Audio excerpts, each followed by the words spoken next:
Je m'appelle Théo Turin, j'ai 21 ans, je suis né en Lorraine. Est-ce que vous savez où c'est la Lorraine? Ça fait plaisir. La Lorraine, c'est dans le nord-est de la France, donc en haut à droite. Je suis né là-bas normalement. J'avais mes mains, j'avais mes pieds, j'étais valide, je manquais de rien. Je vivais avec mes deux parents et ma grande sœur, Océane. On roulait pas sur l'or, mais on manquait de rien. On vivait dans notre HLM, dans notre appartement. J'étais un peu connu parce que je suis un peu excité, moi, depuis tout petit. Je me blessais souvent, j'étais un vrai casse-cou. Et je faisais souvent des allers-retours aux urgences, etc. Et malgré ces allers-retours aux urgences, je me plaignais très rarement de petits bobos, etc. Mais un jour, en mai 2006, je me lève avec un mal de tête. J'ai bobo à la tête, je suis vraiment pas bien, il y a quelque chose que je comprends pas, et du coup je vais le dire à ma maman. Donc quand je me plains à ma maman d'un mal de tête, on sait pertinemment tous les deux qu'il y a quelque chose de grave qui est en train de se passer. Du coup, on va voir une pédiatre, vous savez tous ce que c'est une pédiatre. Donc pour ceux qui ne savent pas, c'est le médecin des enfants. Et cette médecin justement, elle trouve rien. Elle dit que c'est sûrement viral, qu'il faut rien faire, qu'il faut juste que je me repose. Du coup elle ne me donne même pas de médicaments. Et en fait, au fil de la journée, mon état va s'aggraver au fur et à mesure parce que je vais monter jusqu'à 42 de fièvre. 42 de fièvre, c'est beaucoup, hein. C'est beaucoup. Et au moment où je suis à 42 de fièvre, je vais commencer à convulser. Bon, là, on rentre dans les termes un petit peu techniques, mais en gros, c'est perdre connaissance, si vous préférez. Et à partir de là, j'ai été transporté par les pompiers aux urgences de Lunéville, donc où j'habitais. Et là, je suis pris en charge par la personne qui m'a réellement sauvé la vie. C'est la pédiatre urgentiste qui a su immédiatement diagnostiquer une méningite bactérienne avec un purpura fulminant.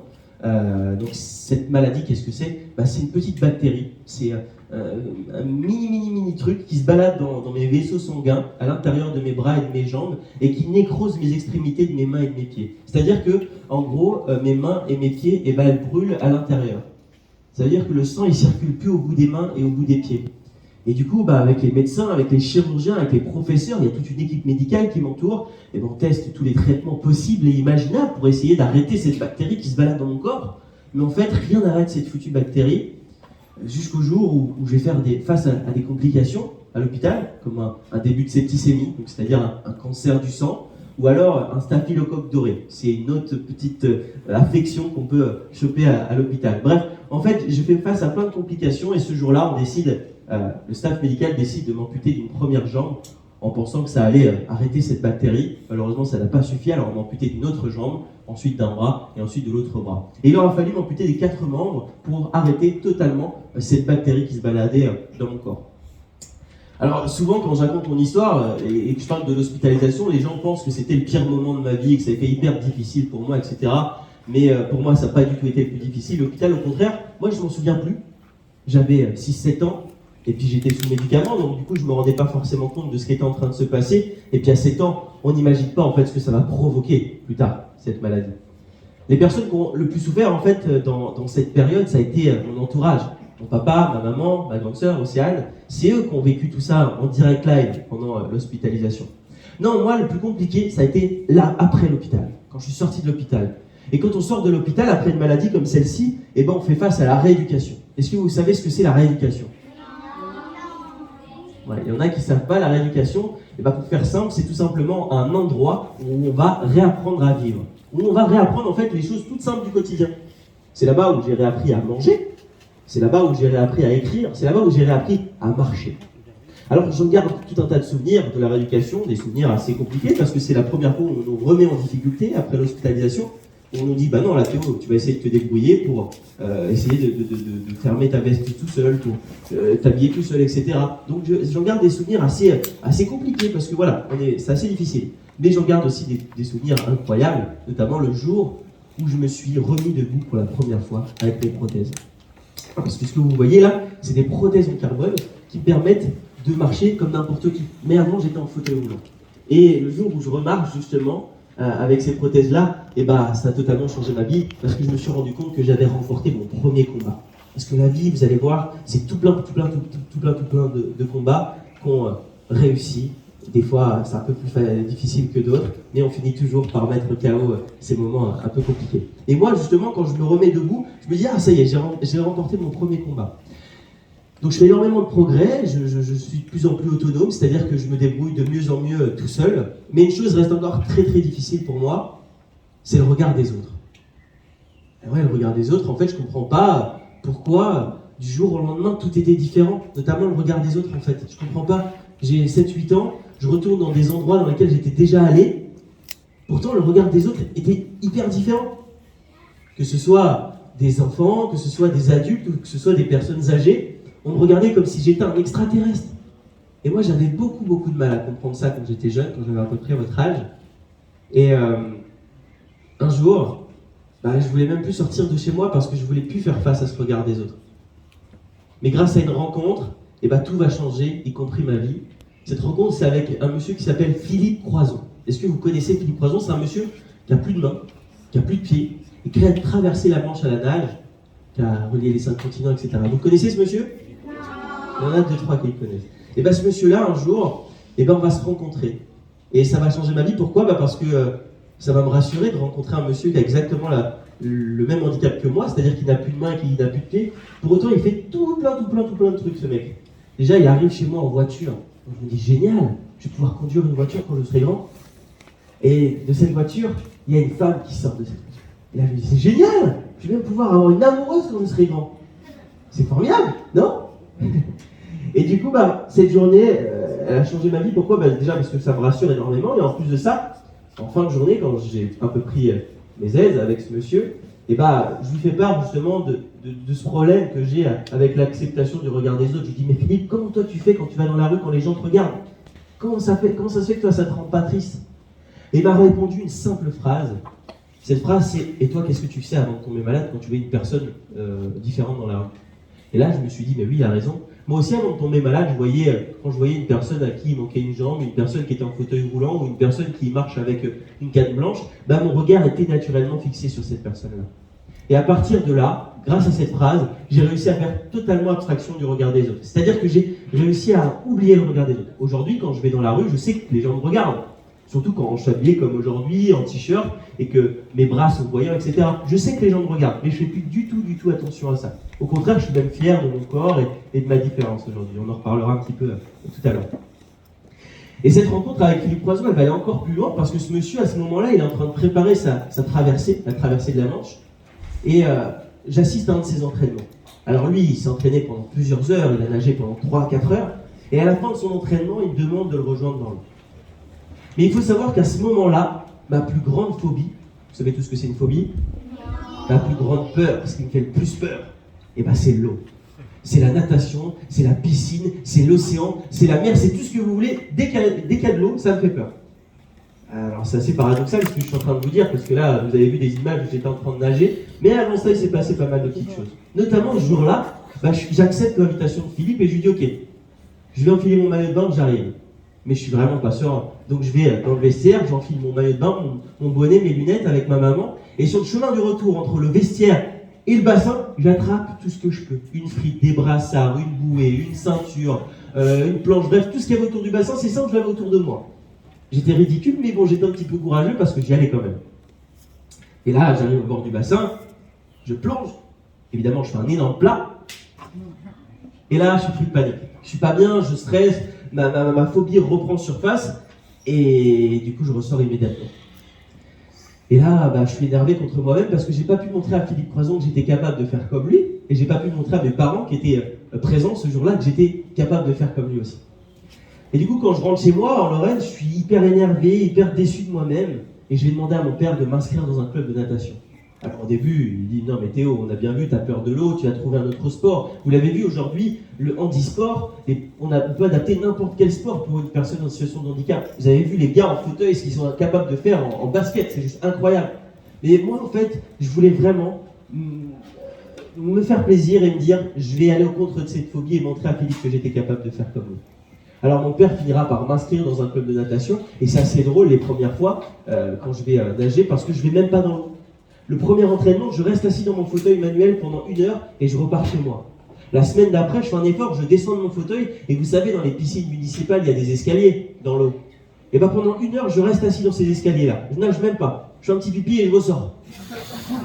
Après, la semaine d'après, oui, dans l'eau, oui, c'est ça. Écoutez, ça m'arrive de temps en temps. Et j'en suis sûr que c'est pas Alain Bernard qui va vous dire le contraire. Ah, ça reste entre nous. Ouais.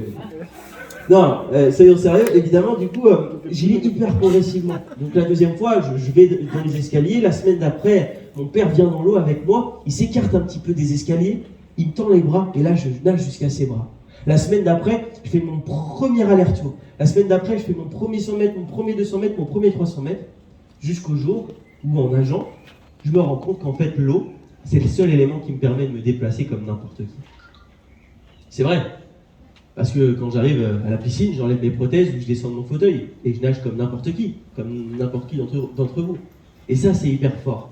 Parce que moi, vous voyez, j'ai toujours le sourire, j'ai toujours la banane. Mais marcher avec des prothèses comme j'ai sous 40 degrés en pleine canicule à Paris, bah, c'est fatigant. Ça fait mal parfois. Et voilà. Alors que dans l'eau, j'ai cette sensation de liberté et de légèreté que j'ai pas au quotidien. Et ça, je me suis dit que c'est le seul élément qui me permettra de ressentir ces sensations-là. Donc je vais m'entraîner. Et finalement, quand on s'entraîne beaucoup, ça finit souvent par payer. Et je commence la compétition. À ma première compétition, je me qualifie au championnat de France. À ces championnats de France, je remporte une médaille d'or sur 50 mètres d'eau. Et là, je me dis, ah, peut-être un truc à jouer. Du coup, en 2013, je pars de chez mes parents, donc en Lorraine, et je vais m'entraîner à Vichy. Vous savez où c'est Vichy? Non. De toute façon, si vous ne savez pas où c'est la Lorraine, Non. C'est où Vichy alors? Au milieu, à gauche, en haut, en bas? Je ne sais plus. Hein. Ah mince. C'est en plein milieu de la France. Au plein milieu. Ouais. Donc du coup, je décide de partir de chez mes parents, à 500 km de chez mes parents, pour pouvoir faire du sport en haut niveau. Le sport en haut niveau, c'est quoi? C'est tout simplement s'entraîner tous les jours et faire des sacrifices énormes. Parce que moi, je devais quitter papa-maman alors que j'avais seulement 13 ans. Alors du coup, je pars et là-bas, je m'entraîne 2 fois par jour. Je m'entraîne le matin de 7h à 9h, ensuite je vais à l'école et ensuite je me rentraîne le soir. Et quand on fait tout ça, forcément, pareil, ça finit toujours par payer. Donc en 2015, je fais mes premiers championnats du monde à l'âge de 15 ans. En 2016, je suis le plus jeune nageur de la délégation française à partir aux Jeux paralympiques de Rio. Et là, je finis 4e. Et après, je fais une médaille d'argent au championnat d'Europe. Après, je fais 2 fois vice-champion du monde sur 200 mètres et 100 mètres nagés. Donc en fait, toutes ces médailles, c'est le fruit du travail que j'ai fourni et les sacrifices que j'ai mis en place, comme partir de chez mes parents à l'âge de 13 ans. Alors aujourd'hui, j'ai la chance de ne pas faire que de la natation. Je suis devenu chroniqueur à la télé. Est-ce que vous savez ce que c'est chroniqueur à la télé? C'est tout simplement être sur les plateaux télé et participer à certaines émissions. Moi, je travaille par exemple pour une émission qui s'appelle le Magazine de la Santé sur France 5 et j'ai une chronique tous les mois où je raconte des parcours de vie inspirants. Je co-anime aussi parfois l'émission Échappée belle. Vous savez, c'est les voyages. Et des fois, je pars et je vais partir et puis je vais animer une émission qui s'appelle justement Échappée belle, qui consiste à voyager et rencontrer des gens. À côté de ça aussi, je joue dans la série Vestiaire, qui est une série sur France 2, les samedis soirs, et c'est des personnes en situation de handicap qui sont dans un vestiaire de piscine et qui racontent plein de bêtises sur le handicap. Et ça aussi, c'est une manière de casser les codes. Donc voilà, moi j'ai la chance de faire pas mal de petites choses, que ce soit de la comédie, que ce soit de la télé, que ce soit de la radio, et aussi du sport. D'ailleurs, dans le sport, j'ai décidé de mettre cette carrière de compétiteur de côté pour me lancer mon propre défi. Et ce propre défi, c'est d'aller dans le lac navigable le plus haut du monde, qui se situe entre le Pérou et la Bolivie. Ça se situe où le Pérou et la Bolivie? Tu sais plus? Non, tu sais plus. Ça, comment? Toi? Ouais. Le Pérou et la Bolivie, c'est où? Partout? Ouais, exactement, c'est ça. Bravo. Alors, justement, ce lac, c'est le lac navigable le plus haut du monde parce qu'il se situe à 3800 mètres d'altitude. C'est très très haut, 3800 mètres d'altitude. Pour vous donner une idée, le sommet du Mont Blanc, il se situe à 4800 mètres d'altitude. Donc on n'est vraiment pas très loin. Et moi, j'ai décidé avec 2 autres personnes, Malia Metella, une ancienne nageuse olympique, et Mathieu Wittvoet, un éco-aventurier, de partir tous les 3 en totale autonomie, en tractant un radeau à la nage la journée, un mini-bateau en fait, où il va y avoir une tente dessus. La journée, on tracte à la nage ce petit bateau, et la nuit, on dort à l'intérieur. Et on va essayer de traverser 122 km à la nage, sans sécurité, sans qui que ce soit autour de nous. C'est ce qu'on appelle la totale autonomie, avec nos provisions, etc. Et on transmet environ 10 jours pour faire cette traversée. Voilà. Donc peut-être que vous aurez des questions sur ça tout à l'heure. Mais ce défi, c'est comme ce qu'on est en train de faire aujourd'hui. Je fais pas ça juste pour le plaisir. Je me dis pas, je vais aller à 3800 mètres d'altitude parce que je m'ennuie. Non, juste parce que j'ai envie d'envoyer un message, en fait, en disant, regardez, moi, il m'est arrivé un pépin quand j'étais petit. J'ai eu une grave maladie qui a provoqué l'amputation de mes 4 membres. Pour autant, j'arrive à me lancer des défis complètement dingues. Et si moi, j'arrive à me lancer ces défis-là, c'est pas parce que je suis un super-héros ou un surhomme, pas du tout. C'est juste qu'en fait, je suis hyper bien entouré et que j'ai découvert en moi une force bien enfouie. Et je pense qu'on a tous cette force en soi. Donc, en fait, ce défi, comme là, ce qu'on est en train de faire aussi aujourd'hui, c'est en fait l'idée de casser les codes. C'est-à-dire, voilà, j'ai une différence, mais je suis fier de cette différence-là. Voilà. Je pense que j'ai fait le tour de mon histoire.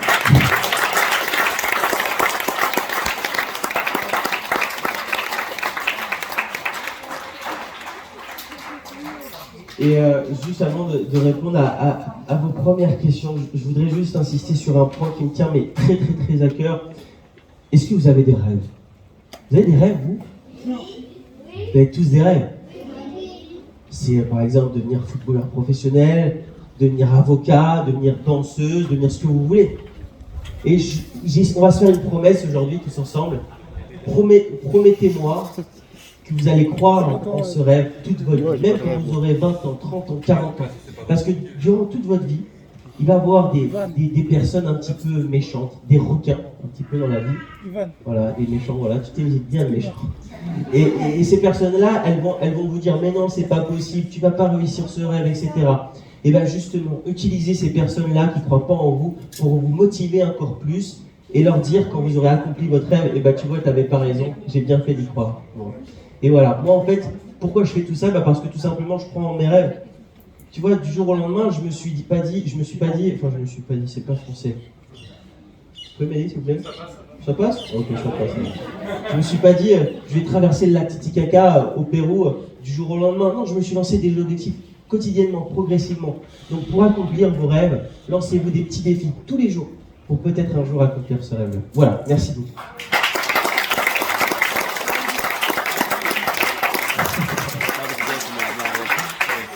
Du coup, on va répondre aux questions. J'espère que vous aurez plein de questions. Et toi, j'en suis sûr que tu as une question parce que tu n'arrives plus à rester assis.